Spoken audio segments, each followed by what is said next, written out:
Welcome to Power Up Your Practice, the go-to podcast for law firm owners and managing attorneys working on the business, not in it. I'm Ruby Powers, your guide into the heart of law practice management, bringing you insights from leading legal minds, trailblazing attorneys, and expert guests who provide you with an actionable perspective on running your firm more effectively and efficiently. Prepare to open your mind, be inspired, and power up your practice to the next level. Hi, everyone. I'm your host, Ruby Powers, your companion through the evolving landscape of law practice management, and welcome up to Power Up Your Practice.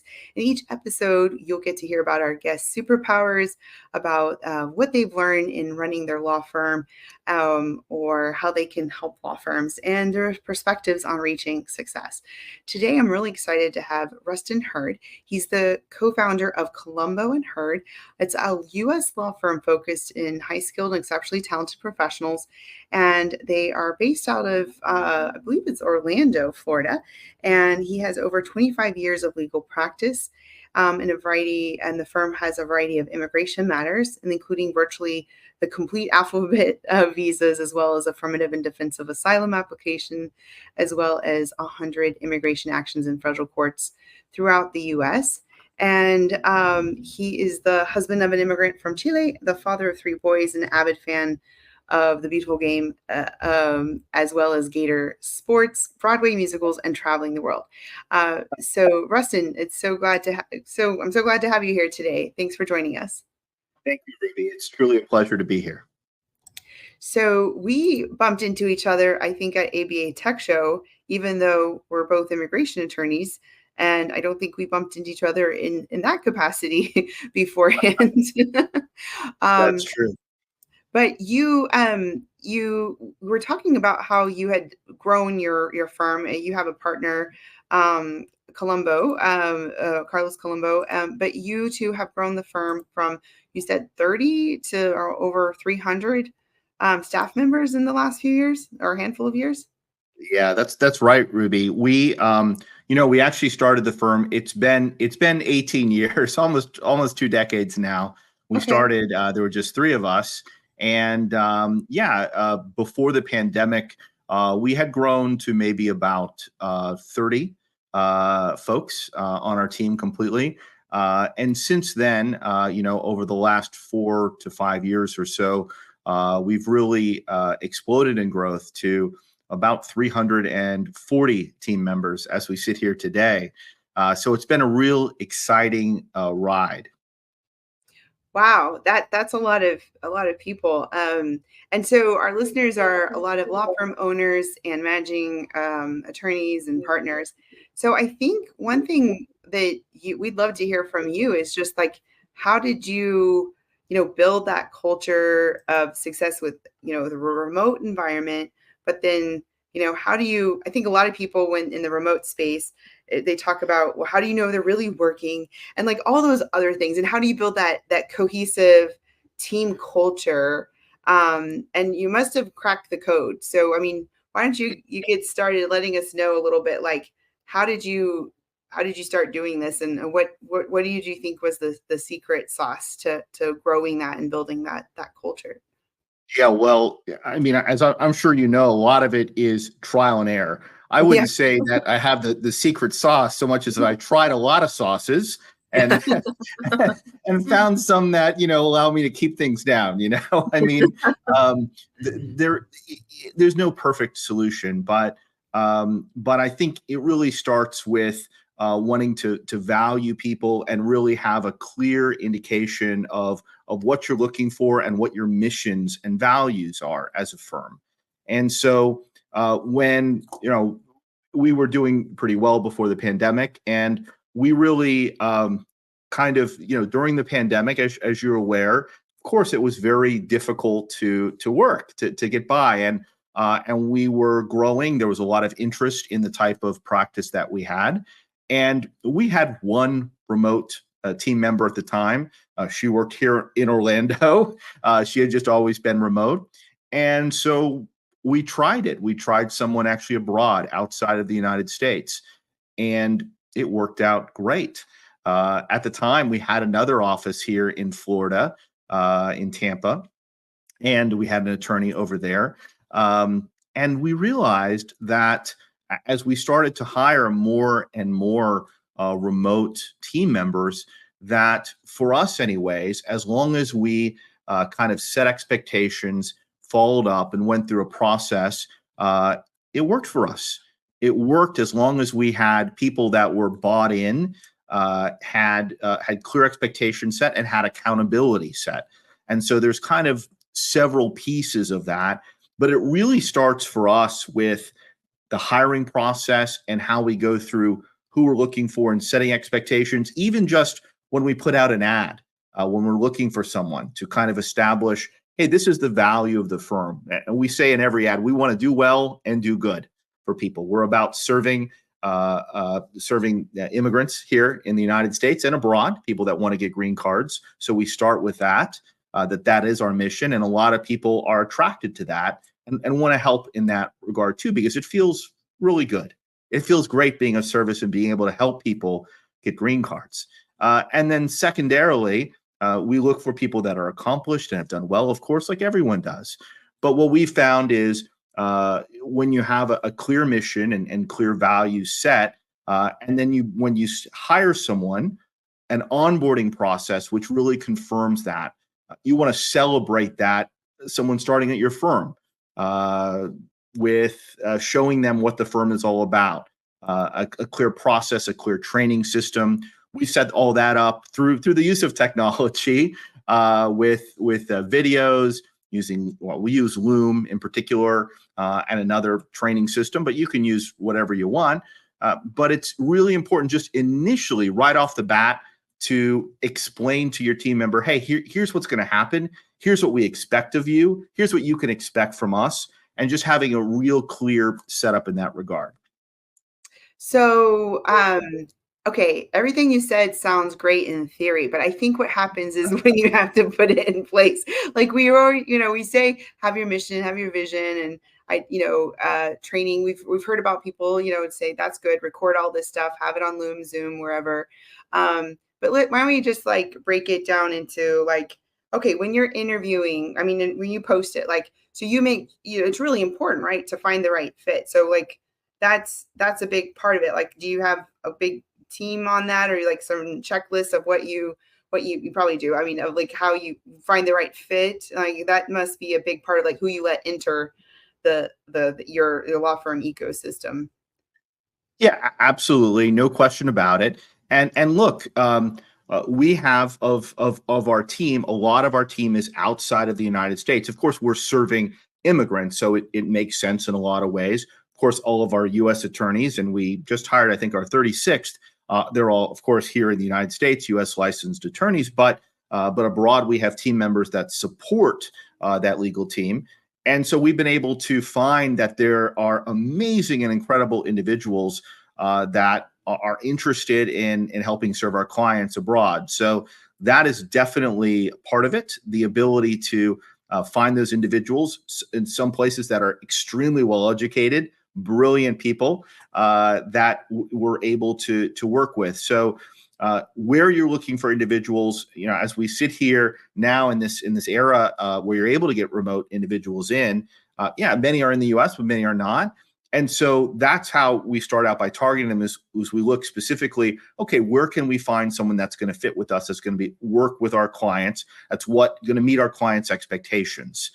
So I guess that's the first part of it. And then in terms of bringing them in, well, look, 10 years ago, how would we train someone? Well, we'd say, go sit at Veronica's desk. Veronica's great. She's our best paralegal, right? Just go sit next to her, see what she does. Whatever she does. We had another girl, Melissa, one of those two, sit with them, they'll figure it out. Jocelyn will show you how it goes. Well, of course, we can't do that anymore. If we're here in Orlando, we hire someone in California, or we hire someone in Buenos Aires, or wherever they may be. So we said, Veronica, why don't you sit and why don't you record exactly what you're doing on a daily basis and go through it? And then that worked for a bit. And then we said, okay, well, in addition to recording it, why don't you have sessions? Why don't we do Zoom sessions where we go back and forth with it? And as we grew, then we started to have, weekly meetings as part of new folks that came in. They have a new group of team members that are starting with us. And everything's important with. Notice I say team members. I don't. You can call whatever you want. Virtual Right. assistant or contractor or employees or whatever. But it's really important to me and to our firm that everyone knows that they're a part of the team. Whatever the role is. And I think that's something that sometimes as law firms we kind of miss. We want to be a real top down, oh, this person's this partner and this whatever. But Yeah. but it's really important that we value the contributions that our team members can make wherever they are. And so empowering them in that way, just from the very beginning, gives them, I think, anyways, a sense that they're a part of this, that they're really a part of the mission, and a sense of obligation and commitment to what we're building. So we start off right off the bat by saying that, and that's the word we always use is team member. You're a part of the team, and you have this particular role in the team, and you can grow in this way. And that's the second step, is showing, okay, here's the opportunity for growth for you. Here's the path for you. You're starting out as we have a role called an analyst, okay, which supports our U.S. attorneys. And there are different levels to the analyst role. You start out as an analyst 1, business immigration analyst for us, but then you can move up to 3, and then you can move up to a team lead analyst, or even a team lead coordinator over time. So it's kind of stepping stones where we're able to show our team, hey, here's what the initial part is. Here are what the expectations are for that role. And we use technology to be able to track everything that's done, not based on time, but based on productivity, right? You and I do immigration, but whether you're doing personal injury or whether you're doing criminal law or whatever the type of legal practice is, there are measures that you can do to demonstrate productivity and performance, right? For us, hey, do you get the case approved? Do you get it denied? Do you get a request for evidence? What happens with the case in the immigration context? Or how well does the case look when it's filed, or whatever your measure is in your legal practice? But for us, it's, okay, how many petitions did we file? What's the process? We broke our process down to 32 steps. And so we track every month in our case management system. Okay, you're this far through the process. You're this far through the process. And we track it. And then we have a meeting every month where we go through with every team member. Okay, here's what you're doing. Here's what you did last month. These are the expectations for next month. How do you feel about that? Now, how do you think you're doing? Here's how we think you're doing. And we use a tool. I mean, there are many different software packages out there. We use something called Culture Amp that helps us reflect the success of our team members. And that's the idea, is that they stay on track. They continue, moving and growing with us and learning. Well, you said a lot I want to mention, but can you spell out, what did you just say? What did you say? Culture Amp is the Oh, Culture software. Amp. Okay, got Yeah. it. It's just a software that we utilize. All it is an easy mechanism. You don't need to, spend a lot of money on fancy software. Depends on how large you are. We have a number of team members, so it's tough for us to set all that up. But if you have 10 people or 5 people, however many it is, it's really just about meeting with them and valuing them and getting the feedback from them and giving them feedback, and then finding a way to objectively, not subjective is important too, but more objectively define what the expectations are so they can meet those goals. Yeah, so much here. So I love that you're using the word team, because I think just the word choice to it speaks volumes to your culture, and that's so important, the words used, and knowing the significance of that. And then the other thing I've seen with firms that have really grown is that you have to have those KPIs, you have to have those organizational tools, you have to make it objective, because they might have had a boss when it was smaller who thought they were awesome, but then a new person comes in and is like, they're not awesome, they're barely doing their job. And that sounds all subjective, but you can really solve it quickly by having objective KPIs. And then also, I think those gunners, or those A type of people they talk about, not type A, but A type of employees, are the ones who know that there's a pathway for growth, know what to expect, and know that it's based on objectivity and not who's friends with whom. and who's going to get moved up because I don't know, or be able to cut slack because they're friends with the boss or something. So those are all great things. It seems like that's what you've instituted to be able to really scale your practice. Absolutely. I 100% agree. Like you were saying, Ruby, earlier, we saw each other at the tech show recently, and there was so much, of course, focus there on AI and all the things that AI are going to bring, which is true. But there's so much technology available for law firms that doesn't even have anything to do with AI, where we have on our team, we have actually a few industrial engineers that work with us. You don't necessarily need that, but to set up systems and processes and to gather that data for us and provide it in a way that's easy to use. We use in the Microsoft suite of products, Power BI, which is a great tool that provides really straightforward data in a very easy to look at form. We use another tool called Asana, which also helps to track things or to set up data management in a lot of different ways, actually. But there are many of them out there. And that's something that maybe certainly 25 years ago when I started practicing, give me a break, none of that was there. But now it's not that complicated to figure out a way, either in a really straightforward way or maybe a little more complicated, depending upon the size of your firm, to be able to track measurable progress of your team members, to show them your expectations, to show them their results. And then really the key part, which we haven't gotten to yet, is to reward them for it, to really show them how great they've done and that they deserve praise and progress. Some type of moving forward doesn't have to be compensation wise. It can be, but there can be other ways to reward your team too. So before we go to that aspect, so did you just say that you guys check in with every person about their like KPIs monthly? So who does all those? Like, is it like a whole? That's a lot of meetings. Like, I mean, Not me. A few years ago, I definitely did it, or maybe not every month, but I tried. But no, we have. So as part of this, we have teams set up, and so there are all sorts of different teams. So, for example, we have an onboarding team for new clients. And so the onboarding team, that's the first step when a new client comes in. They meet with our onboarding team to explain, hey, here's how the firm works. Here's the process. Here's what you're going to experience. So I think we have it's a small team, maybe 5 or 6 people on that team. So they meet once a week to go over, hey, here's what's happening in onboarding. Here's the successes, problems, et cetera, et cetera. And so they have a head of the team, a team lead for that. And then, for instance, substantively for us, so we file a petition called an I-140. We file a lot of those.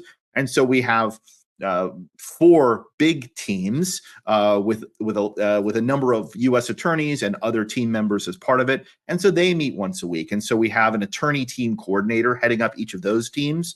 And they meet once a month with every team member, of course, all the attorneys, but also all the other, whether it's legal writers or analysts or team lead analysts, they meet with them all to show them, hey, here's what we see for your numbers last month. Here's what it looks like. What are your numbers going to look like next month? Tell me. And this is what's happening good. And this is what's happening, hey, that we need to work on. What are our challenges or opportunities, and what are our successes? That's awesome. And I mean, we have at my firm, we have lots of case statuses and meetings like that, but that sounds like a combination of like a case status and a performance review a little bit rolled up. But giving them that a mini performance review. We do performance reviews every 6 months. So we have a more formal performance review process there. Right. Yeah. Right. But I think that's good to break it up and to give people more real-time feedback so that there's no surprises or something like that later on. That's great. So, okay, we can go back to the compensation or like the rewards. So like, do you reward people like as a group setting, or like gift cards, or like money, or like how do you reinforce the behavior that you want to see? So let me tell you, I read this great book. It's called Actionable Gamification by UK Chow. I'm not sure if you've heard of that before. I'm actually speaking about that tomorrow at a conference, and it's like 300 or 400 pages. And yeah. I actually talked about it at the ABA Tech Show. That was one of my panels. I didn't see that part. Yeah. I'm sorry, but It's But it's a wonderful book. It's a wonderful book, and some of it is kind of common sense. But it goes into, I mean, the idea is, I mean, we really like playing a lot more than we like working, right? And so think about, there are ways that we can make work more like play, more like things that we do. We have fun. We get rewards. We have, you know, different types of prizes or successes. What do we do? And so this is a little questionable, okay? But we've kind of, a lot of our folks, I don't know why this happened, but we like Harry Potter and we like the Harry Potter series. So we kind of divide up our teams into, you know, we have 4 teams. We call them the Slytherin, Gryffindor, Ravenclaw, etc. And we have, on a quarterly basis, a cup competition. Hey, we're here to get our clients green cards. And so we have a little competition every quarter. Who can get the most green cards, who can do the best for their clients. And so we have a cup presentation. We have a pretty, it's a little silly, okay? But, you know, we have all the different teams have the different names, and we've gone through the firm about it. So we have fun. We have a lot of fun with it. And yeah, so now that's at kind of the highest level. At the, you know, lower levels, now we have, you know, peer-to-peer recognition. At this past quarterly firm meeting, we talked about magical moments that our team members had made for our clients, wanting to reward and acknowledge them. We have, in our smaller team meetings, we do reward our outstanding team members on a weekly basis. And then we have a quarterly meeting for the full firm. We give awards for the top performing analysts, team leads, people in all sorts of different departments. We recognize them as well on LinkedIn and in other places publicly for their incredible performance. And not just on the substantive teams, right? Because, of course, for us, the substantive teams may get a lot of, the colors and the badges. But, of course, you know, without the billing and accounting teams and the other types of supporting teams, nobody is getting a green card, because, of course, we have to get paid to do the work we do. And so we want to really reward that as well. So we find ways to publicly acknowledge individuals on the teams for their performance, and then also the teams collectively. One of our teams, a smaller team, is the Immigration Visa Services team. And immigration, they're different parts of the process. In the very end is a consular interview sometimes. And in that part, those folks, they may deal with a client for a year, 2 years, or even longer sometimes. And so they have a number of clients they work with, but it's a different part of the process. And so we had a special day for them last month where we celebrated everything that they did. And so it's just a way of finding something special that you can do to show the value that the team members have. And now we've actually just started, there's a new software called Nectar that we haven't used before, that we just signed on with, that allows a peer-to-peer celebration through, we use Microsoft Teams, but also through Slack. They allow that celebration. It gives people points. They can actually buy stuff with it, that type of thing as well. So that's a new thing that we're starting now. Oh, I think my co-panelist mentioned at ABA, my other one, I think mentioned something like that, where you get so much allotment every month or something, but you can't give it to yourself. You have to give it to other people or something like that. Yeah. We're rolling it out starting May 1st, so I'm actually not as familiar. I just saw the demo, but it looks interesting, so I'm excited about it. Our HR team has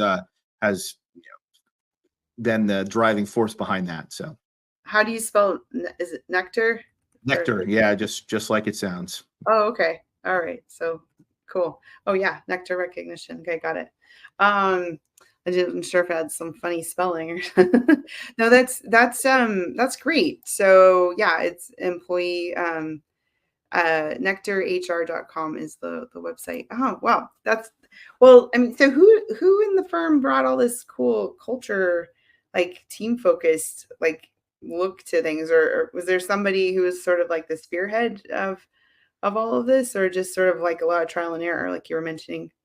Well, I think that I got to give my partner Carlos a lot of credit as well. We both it really is important to us. Without that, having that value, yourself, you can't really bring it. But we both feel that we want to succeed. We want our clients to succeed, and we want to succeed as a team all together. And I mean, we know, having done this for a long time, as I know you do as well, it's not really an individual success in our business. It has to be a team, because we can't do it all. There's so much there to do, and you have to. The way to be the most successful is to bring a lot of folks with you, and so we really. That's where we've seen the most success, is investing in team members. And so I would say my partner Carlos and myself, and then so many others that have joined us. We have a couple folks in our leadership team that have been with us, Jocelyn and Raquel, for over 14 years that have worked with us, and of course a number of great attorneys, people on our HR team, and a lot of folks. But yeah. Oh, well, that's awesome. So what are some of the other challenges you had when you were scaling, and how did you overcome them? Wow. Well, where to start?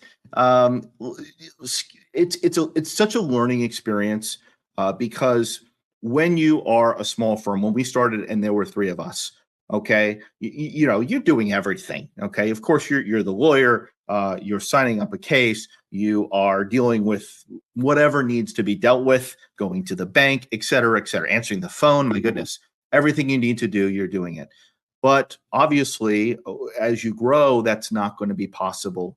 So really finding a way to best give away responsibility and empower others to really take things off of your hands. It was challenging for me. I wasn't very good at it, frankly. But it's really about you find a way to make it happen. That was certainly a big challenge, is how to delegate, how to give things away. And that's, and sometimes you have folks that it doesn't work out with, and that's tough. That's really tough. And then you don't want to do it again, but then you have to do it again. You have to really do that. And what I found is the more we did that, the better. The other thing was just about growth and about continuing to grow. And is this going to be sustainable? Is this going to make sense? And what we found was the more we grew, the easier it got. The more great folks we hired, they helped each other. And it actually was a lot easier than I thought it was going to be. But kind of figuring out how to organize different levels.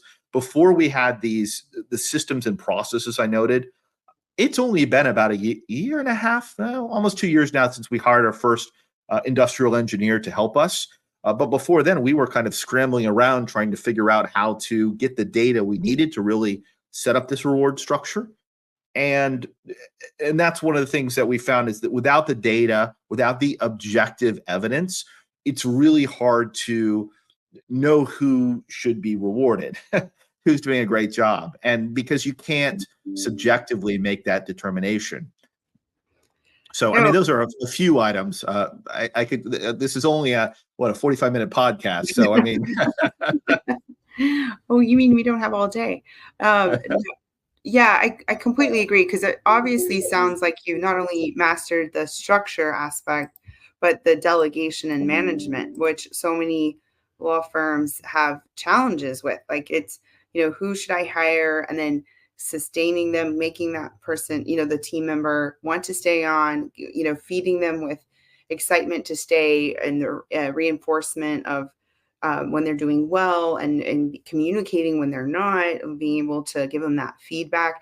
So it's like the infrastructure, the hiring, and the just the management piece. And then now you guys are sort of taking it a whole nother level with the, just reinforcing that culture, and when people are doing a great job, and just making it fun too. So I applaud you for all of that. It seems like you really have, figured out a lot of a lot of the secret sauce there. And, when you said that it got easier when you had more people, I mean, I think sometimes there's this thought that the more people you get, the messier it can get, because there's more that you have to manage, and there could be redundancies and all of that. But it seems like you've, between your infrastructure and maybe this technology and KPIs and metrics, you've been able to keep tabs on that, so that you have all the right people in the right seats, and not too many people in too few seats, or that it makes sense. obviously we're far from perfect. I mean, across the board, and we're always learning and trying to get feedback from our team. That's one of the things that we did a survey, and we're in the process of doing another one of our team, and we share it with everyone. Hey, here's what's gone wrong. Here's what's gone right. And so, for instance, it was about a year ago now, one of the things that our team wanted was more feedback, because we weren't giving feedback in a certain way that people wanted it a little bit more.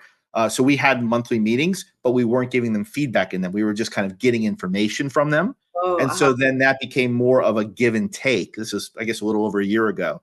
But really, we surveyed everybody. We asked a bunch of questions. And then we published them to the whole firm and said, hey, here's what we're going to work on. Here's what we take from the things you guys said we need to work on. And here's what we're going to do about it. So being transparent and being honest, I mean, people know what's going on at the firm, at every firm, the good, the bad, and hopefully there's no ugly, but people know, so there's no hiding the ball. Let's talk about it. Let's figure out how we're going to make it better. Because we shove it on the rug, it's just going to get worse and worse, and it's going to grow and become something really ugly. So that's definitely a big part of it, is being willing to kind of really, I mean, obviously we want to give good praise to the things that are going right, and hopefully most things are going right, but we also don't want to turn a blind eye to the things that are going wrong, and to try and address them. And sometimes it's really hard to address those things, and even to say that. I mean, I think just trying to be transparent and honest, and that way also when you do that, because sometimes it's not easy to be honest about that stuff and say that's really hard. I want to work on it. I don't know what I'm going to do, but I'm going to try, and here are the things I'm going to try and do to do this. Or even, I can't fix that. Hey, that's something where there's nothing really I can think of to do right now. If you have any ideas, let me know, or we can talk about it again. But I think people really appreciate that, or at least that's been my experience. And that wasn't something I knew probably a decade ago, was not nearly as good as that. I would just, want to just kind of ignore it rather than kind of face it. So. No, I completely agree. I think also as attorneys, we're sort of trained to not admit defeat, not be, too humble about our shortcomings, and that you don't know if that's going to blow up in your face if you say I don't know, but I'm willing to figure this out, and I'm willing to work with you, and I'm all ears for suggestions and solutions. No, that sounds great. It sounds like you guys are doing a lot of the right things, because it sounds like a fun place to work with all the whole Harry Potter thing as well too. We were actually watching one of the movies last night because my daughter finished all the books, and we're slowly going through all of them. Seems like every day we're going for a few hours. I don't know. That's awesome. That's awesome. We had a team building, here in Orlando, we have Universal where they have the Harry Potter. So we had a team building activity the holiday season last year, where a bunch of folks came down. All of our attorneys came down. We went to the Harry Potter world. I'm not sure what it's called, but we had a grand time with it. Did a scavenger hunt there and everything. It was awesome. Yeah. Well, when Ayla went there for one of the conferences and they rented it out at night, I mean, I knew nothing about Harry Potter. I just sort of in the periphery, and I was having fun. I was like, whoa, this is cool. Butterbeer, there's wand stuff. I don't know what's going on, and I was watching it last night while I was working on my book, sort of in the periphery there. And I was like, oh, that looks like where I went to in Orlando. That's awesome. But I guess this might be a good segue to, what do you consider? So you mentioned the gamification book. So I like games. So I think that was funny that you mentioned that book and how you're using, those concepts in your practice. What's your favorite board game or game, and why? Oh God. Well, my favorite board game, it's Rummy Cube. I would say it's my favorite board game. Because I mean, it just really personally, my family, we go on vacations, and we love to sit and play it. My wife in particular is a big fan, and my kids are kind enough to join us in the game. So I got 3 teenage boys these days, and they, they'll sit with us and play it. So I love spending time with them and doing that. So that's why it's my favorite board game. That's one of my favorites. I just can't seem to get my kids to be polite and friendly enough to play with me all enough. So, Well, it's always a challenge. I just like the logic, and then like the more you stare at Mhm. it, then they're more like, I see patterns. Yeah. And like, and then when Yeah. it gets to the end, and you're like, I could solve this. Absolutely. Just give me more time. Because you're like, anyway, okay. So, what's your favorite? I mean, what would you consider your superpower, and why? Superpower. That's a tough one because I'm not sure that I have a true superpower, but I guess no one does. But I mean, for me, I feel like the thing that that I like to do is to try to listen to people, and I feel like I can at least hear where people are coming from, and try and do something with it. I'm not sure if that's empathy or just good listening, but I really like to hear everyone's perspective, and it's really important to me because I think a lot of times, and I know that I've been guilty of it earlier in my life, that I just kind of was really focused on whatever the heck I wanted to accomplish and didn't really hear what was going on from someone else. And I think that's one of the big things that we should all do more of. But I think what I found is that when I really do that, I'm able to really help this person, whoever I'm listening to or talking to, and it works out well for them and works out better for me also. So I would say maybe listening or having empathy. Oh, that's great. And I was reading recently a report that says lawyers who have more empathy are better at like being the rainmakers. I mean, I'm not saying that's what you're saying, but like I think that makes me a better lawyer and business owner and rainmaker. But I too think empathy is really really important, and I think we all should listen more than we do, but that sounds like you've got that taken care of.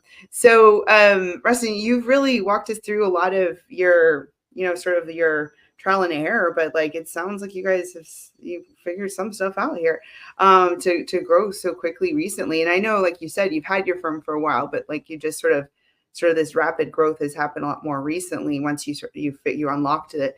What are some ways people can get in touch with you if they want to compare notes about books, games, I don't know, law, whatever? Well, our firm website is ColomboHurdLaw.com. I'm Rusten Hurd, easy to find on it.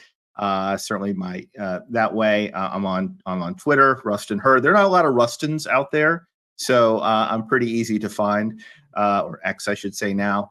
But however they want to, I'd be happy to answer anyone's questions about growing a firm, scaling up, which is another great book, or anything about firm culture, because I think that we all, I mean, this is like a win-win for for everybody, because it really, I've never felt as comfortable and happy being a lawyer as I do. I mean, the last couple of years, it's been a lot of fun, and I get to help a lot of people, and I get to have fun with an amazing group of people, and make them feel good too about working with us. So it's a great thing to get to do.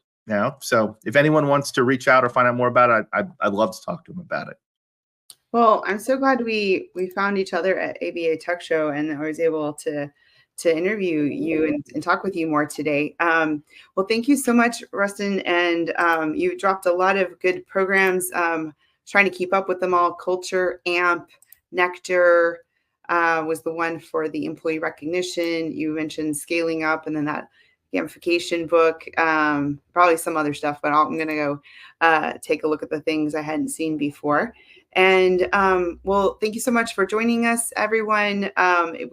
This was an insightful journey today, and your time and engagement means the world to us. If you've enjoyed this episode and want to continue the conversation, connect with us at Power Up Your Practice on the Facebook group, as well as look for more information about upcoming book, Power Up Your Practice. And thanks for joining us, and we'll see you next time. Feeling overwhelmed by admin tasks? You're not alone. Many immigration lawyers are in the same boat.